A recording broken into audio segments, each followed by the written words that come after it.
Well, my friend, who the heck are you? I'm Neil, one of the cathedral vergers at Durham Cathedral here. Neil, this is a fantastic place, isn't it? It's wonderful. It is one of the best places in the world. And I'm just coming around this side to show everybody what's going on there. It's wonderful. It's the food market weekend, where sort of traditional foods and foods from all over the world are put to the people to eat and try. Mate, I can smell them. Yeah. I can smell them. It's wonderful. Yeah. Is the cathedral usually this busy, or is this very unusual? Not usually at this time of year, but in the summer months, we do get a lot of visitors. Not as many as we'd like to, but we don't do too badly. My friend, how do you think the church could be even more relevant to the people of the 21st century?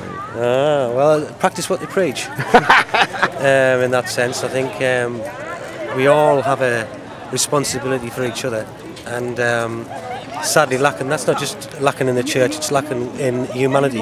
Yes. So really, it's to lead by example, especially if we call ourselves Christians. Yes. You've just heard me give a little meditation from the Gospel according to St. Luke. Do you think the Bible's relevant for today? And if so, how could we make it even more understandable? Well, as you touched on there, I mean, we should all be fishers of men and women. Yeah. In the sense of if we confess to be Christians and live a Christian life, then we should try and bring God to people and show the glory of God in our lives. Neil, thank you so much for this interview, and You're God bless welcome. you. Thank you. You too.